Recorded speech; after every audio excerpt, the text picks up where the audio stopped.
Good morning students, myself Pooja Singh from civil department. आज हम structure design and drafting subject structure design and drafting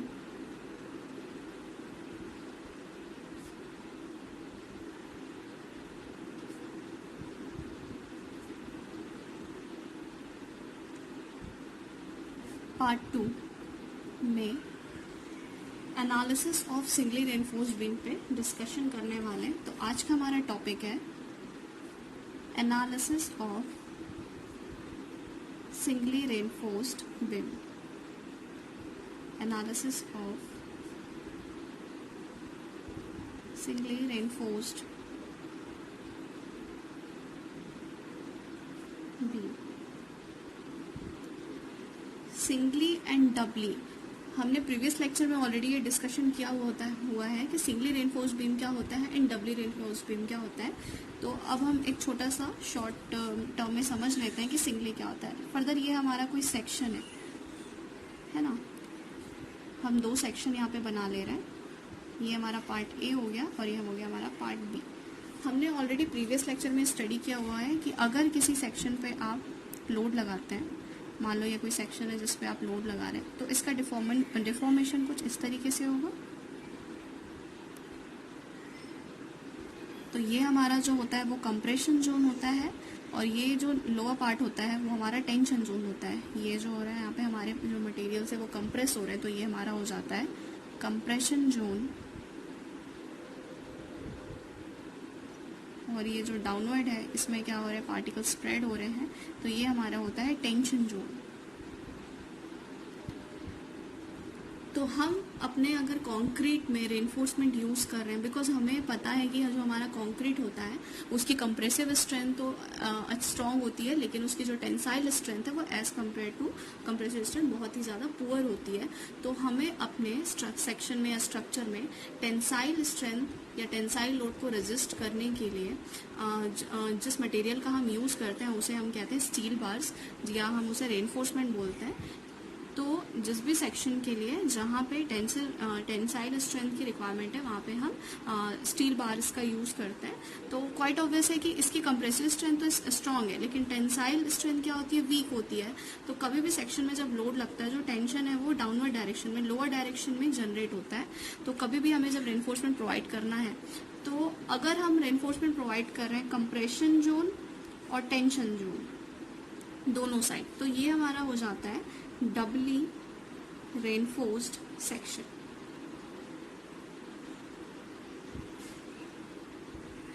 और अगर हम केवल सिंगल साइड में ही यूज कर रहे हैं, अगर हमको सिर्फ एक साइड में ही रेनफोर्समेंट यूज करना है, तो हम हमेशा टेंशन जोन में ही यूज करेंगे। बिकॉज हम यहाँ पे रेनफोर्समेंट क्यों प्रोवाइड करें, बिकॉज यहाँ पे टेंसाइल स्ट्रेंथ को वो रेजिस्ट कर सके। तो जब अगर हम किसी सेक्शन में, ये जो होता है हमारा न्यूट्रल एक्सिस होता है, न्यूट्रल एक्सिस अगर हम टेंशन जोन में सिर्फ और सिर्फ यहाँ पे रेनफोर्समेंट प्रोवाइड कर रहे हैं, तो ये हो जाता है हमारा सिंगली रेनफोर्स सेक्शन या सिंगली रेनफोर्स्ड बीम। और अगर हम दोनों साइड प्रोवाइड कर रहे हैं तो ये हो जाता है हमारा डबली रेनफोर्स्ड बीम। तो अभी हमें analysis of singly reinforced beam study करनी है। मतलब सिंगली रेनफोर्स्ड बीम के लिए हमें क्या क्या अजम्पशंस लेने हैं, उसका स्ट्रेस और स्ट्रेन डायग्राम किस तरीके से होता है, और हम उसमें कैलकुलेशन प्रोसेस को कैसे परफॉर्म करते हैं। तो आइए हम नेक्स्ट इसमें डिस्कस करते हैं। सबसे पहले हमें एक सिंगली रेनफोर्स सेक्शन यहाँ पे बना लेना है। तो हम ये एक सिंगली रेनफोर्स सेक्शन यहाँ पे ड्रॉ कर लेते हैं।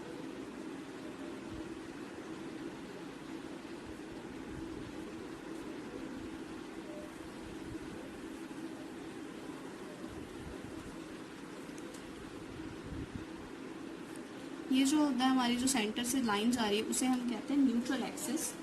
न्यूट्रल एक्सिस किसे कहा जाता है, जहाँ पे हमारे tension as well as compression दोनों की वैल्यू जीरो होती है, दोनों लोड यहाँ पे जीरो होता है, उसे ये हमारा हो जाता है कंप्रेशन जोन, ये हो जाता है हमारा टेंशन जोन। अब इनके जो सेंटर पे जो लाइन जा रही है, जो सेंटर पे जो एक्सिस है उसे हम न्यूट्रल एक्सिस कहते हैं।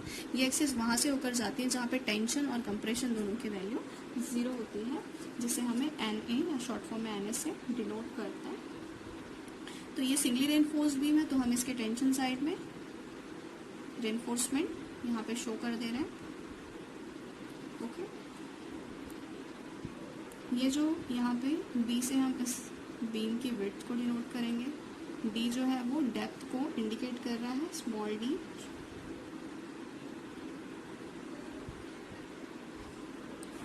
और एक हमारा होता है, सॉरी ये यहाँ तक होगा, और एक हमारा हो जाता है कैपिटल डी।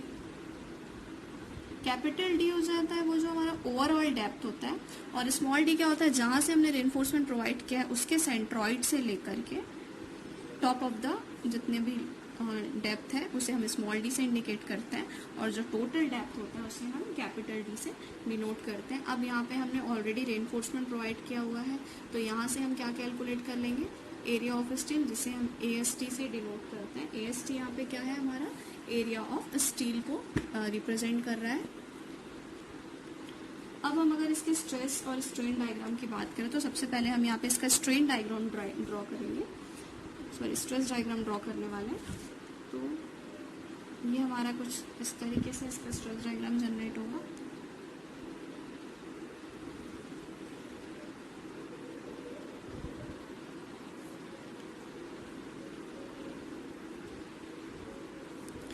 लोअर साइड में हमारा हो जाएगा 0.87 FY, जो कि हमने ऑलरेडी स्ट्रेस और स्ट्रेस डायग्राम में स्टडी किया हुआ है।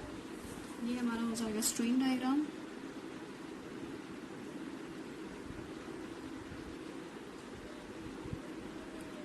जहाँ पे ये जो टॉप वैल्यू है, यहाँ पे EC की वैल्यू हमारी हम कितनी ले रहे थे, 0.002, एंड अगेन हम क्या लेते थे, C की वैल्यू लेते थे हम 0.0035। मतलब एक बार हम 0.2% के लिए हमने देखा था कर्व, और 0.35% के लिए जो हमने हमारा कर्व ड्रॉ किया था, एग्जैक्टली ये उसी चीज़ को इंडिकेट कर रहा है। एंड यहाँ लोअर वैल्यू हमारी हो जाती है 0.87 FY। नेक्स्ट अगर हम बात करें स्ट्रेस डायग्राम की, तो जो हमारा स्ट्रेस डायग्राम है वो सिंगली रेनफोर्स्ड बीम का, वो कुछ इस तरीके से ड्रॉ होगा। दैट इज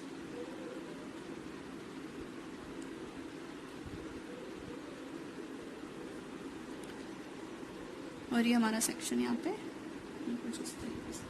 तो स्ट्रेस डायग्राम में यहाँ पे हमारा हो जाएगा 0.87 FY इंटू AST। यहाँ पे हमें एरिया ऑफ स्टील को भी मल्टीप्लाई करना है, एंड ऊपर जो हमारा है ये सेक्शन, ये हो जाएगा हमारा 0.446 FCK, एंड ये हो जाएगा हमारा 0.42 FU। एंड ये जो जोन है हमारा कौन सा है, W, that is FCK compressive strength, and ये हमारा हो जाएगा W, that is compressive stress. अब हमने जितने भी यहाँ पे शॉर्ट फॉर्म्स लिखे हैं, दैट इज BD, इसके बारे में देख लेते हैं कि वो किस चीज़ को इंडिकेट करता है। तो सबसे पहले हमारा होता है D, जो कि हमारे जो सेक्शन के विड्थ को डिफाइन करता है। सेकेंड पार्ट हमारा होता है D, small D. Small D को हम क्या कहते हैं, इफेक्टिव डेप्थ कहते हैं।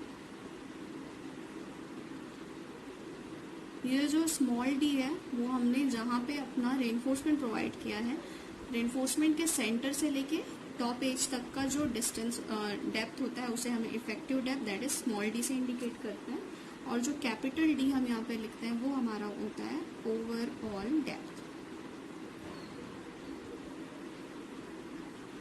एंड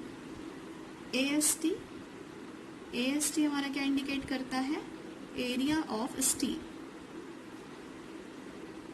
यहाँ पे हमने टेंशन जोन में स्टील रेनफोर्समेंट प्रोवाइड किया है, तो यहाँ पे ये हमारा हो जाएगा AST, इसको हम एरिया ऑफ स्टील बोलते हैं। अगर हमें एरिया ऑफ स्टील कैलकुलेट करना है तो उसके लिए क्या हम फॉर्मूला यूज करते हैं, number of bar used into π/4 into D²। यहाँ पे जो D है वो इफेक्टिव डेप्थ, जो D है वो हमारा जो डायामीटर ऑफ रेनफोर्समेंट है उसको इंडिकेट करता है। तो बेसिकली जब हम मेन बार यूज करते हैं तो मेन बार के लिए जो हम बार यूज करते हैं वो मैक्सिमम 12 mm से बड़ा होता है और 22 mm या उससे ग्रेटर देन होता है। और जो स्टीरअप्स हम यूज करते हैं अपने सेक्शन के लिए तो वो 6 to 8 mm का यूज करते हैं। तो ये जो mm में होता है वही हमारा डायामीटर होता है किसका, रेनफोर्समेंट का। नेक्स्ट हमारा है लिमिटिंग फैक्टर, इसमें जो एक चीज़ है वो है हमारी लिमिटिंग फैक्टर, दैट इज ई सी से हमने जिसको रिप्रेजेंट किया है। सो इस तरीके से हमने अपना ये जो है सिंगली रेनफोर्स्ड बीम उसको एनालाइज किया है। यहाँ पे बहुत सारे ऐसे अजम्पशंस होते हैं जिसके बारे में हमें पता होना ज़रूरी है जब भी हम सेक्शन को डिज़ाइन करेंगे। तो इसमें फर्स्ट अजम्पशन हमारा ये होता है, बेसिकली लिमिट स्टेट मेथड के लिए जो हम अजम्पशन लेते हैं वो हमारा फर्स्ट अजम्पशन ये होता है कि plane section normal to the axis remain plane after bending. तो हम यहाँ पे अजम्पशंस की बात कर रहे थे। तो बेसिकली लिमिट स्टेट मेथड के लिए जो अजम्पशंस हम यूज़ करते हैं उसमें फर्स्ट हमारा होता है plane section normal to the axis remains plane after bending. And इसमें क्या होता है, जो परपेंडिकुलर एक्सिस से जब लोड होता है तो वो क्या हो जाता है, जब सेंटर से लोड जाता है तो वो बेंड हो जाता है, और जो हमारा जो डिफॉर्मेशन होता है वो डाउनवर्ड डायरेक्शन में होता है, लाइक दिस। सेकेंड हमारा है the maximum strain in concrete at the outermost compressive fiber is taken as 0.0035, जो हमने ऑलरेडी यहाँ पे मेंशन किया हुआ है।